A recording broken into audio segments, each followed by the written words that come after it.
एक शहर में एक नौजवान रहता था जिसका नाम हारिस था। वो ज़हीन था मगर दीन से दूर था। इसे नमाज पढ़ने में दिल नहीं लगता था। वो अक्सर कहता था कि अगर अल्लाह वाकई है तो मेरी जिंदगी में इतनी मुश्किलात क्यों हैं। उसके वालिद एक सादा दिल और नेक इंसान थे। वो हमेशा नमाज पढ़ते और बेटे को नरमी से समझाते थे। वो कहते थे कि बेटा, अल्लाह की तरफ आने में देर ना करो, क्योंकि जब अल्लाह बुलाता है तो इंसान के पास वक्त नहीं रहता। मगर हारिस उन बातों को संजीदा नहीं लेता था और कहता था कि अभी तो जवानी है, बाद में देखा जाएगा। एक दिन उसके वालिद अचानक शदीद बीमार हो गए। घर में परेशानी छा गई। डॉक्टर ने कहा कि बीमारी खतरनाक है और इलाज के लिए बहुत पैसों की जरूरत है। हारिस पहली बार जिंदगी की सख्त हकीकत से टकराया।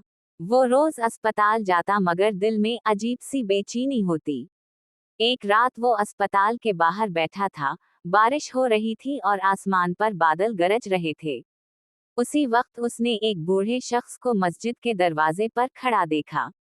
बूढ़े ने हारिस को देखकर कहा कि बेटा, बारिश में भी अल्लाह को याद नहीं करोगे। हारिस ने कहा कि मेरे पास वक्त नहीं है। बूढ़े ने मुस्कुरा कर कहा कि वक्त तो सबके पास होता है, मगर जिंदगी हमेशा वक्त नहीं देती। ये बात हारिस के दिल में बैठ गई।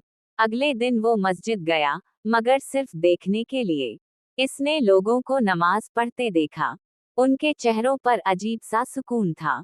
उसने दिल में सोचा कि काश मुझे भी ऐसा सुकून मिले। उस दिन पहली बार उसने नमाज पढ़ी। नमाज के बाद इसकी आंखों से आंसू निकल आए। इसे खुद भी नहीं मालूम था कि वो क्यों रो रहा है। चंद दिन बाद उसके वालिद की हालत मजीद खराब हो गई। एक रात डॉक्टर ने कहा कि हमने पूरी कोशिश कर ली है, अब अल्लाह की मर्जी है। हारिस के दिल में खौफ भर गया। वो अस्पताल से बाहर निकला और मस्जिद की तरफ दौड़ पड़ा। वो पहली बार सच्चे दिल से दुआ करने लगा। इसने कहा कि या अल्लाह, अगर तो वाकई है तो मेरे वालिद को बचा ले। मैं वादा करता हूँ कि मैं अपनी जिंदगी बदल दूंगा। उसकी आवाज कांप रही थी और आंखों से आंसू बह रहे थे। चंद दिन बाद एक अजीब बात हुई। उसके वालिद की हालत बेहतर होने लगी। डॉक्टर हैरान थे और कहते थे कि ये तिब्बी तौर पर मुमकिन नहीं था। हारिस को यकीन हो गया कि अल्लाह ने उसकी दुआ सुन ली है। उस दिन उसने फैसला किया कि वो अपनी जिंदगी बदल देगा। इसने आहिस्ता आहिस्ता अपनी जिंदगी बदलनी शुरू की। वो नमाज पढ़ने लगा, सच बोलने लगा, लोगों की मदद करने लगा और गुरूर छोड़ दिया। लोग हैरान थे कि ये वही हारिस है जो कभी नमाज के करीब भी नहीं जाता था। एक दिन उसने अपने वालिद से कहा कि अब्बू, मुझे लगता है कि मैं पहले अंधा था, अब मुझे रास्ता नजर आ गया है। वालिद ने मुस्कुरा कर कहा कि बेटा, अंधा वो नहीं होता जो आंखों से ना देख सके, अंधा वो होता है जो दिल से ना देख सके। कुछ साल बाद हारिस का कारोबार खत्म हो गया और वो कर्ज में डूब गया। दोस्त साथ छोड़ गए। उस वक्त इसके दिल में एक ख्याल आया कि क्या अल्लाह ने मुझे छोड़ दिया है। फिर इसे याद आया कि आजमाइश भी ईमान का हिस्सा है। इसने कहा कि या अल्लाह, अगर तो मुझे आजमा रहा है तो मैं सब्र करूंगा। कुछ अरसे बाद अल्लाह ने उसे दोबारा कामयाबी दी। इसने दोबारा कारोबार शुरू किया, मगर उस बार उसके दिल में गुरूर नहीं था।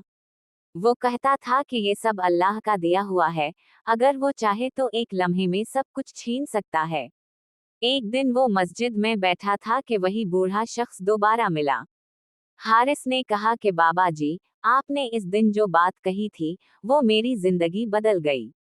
बूढ़े ने मुस्कुरा कर कहा कि बेटा, अल्लाह को पाने के लिए बड़े मोजिज़े नहीं चाहिए, सिर्फ एक सच्चा दिल काफी होता है। ये वाकया हमें सिखाता है कि अल्लाह से दूरी कभी सुकून नहीं देती। आजमाइश अल्लाह की नाराज़ी नहीं बल्कि कभी कभी मोहब्बत भी होती है। और जो अल्लाह की तरफ एक कदम बढ़ाता है, अल्लाह उसकी तरफ 10 कदम बढ़ाता है।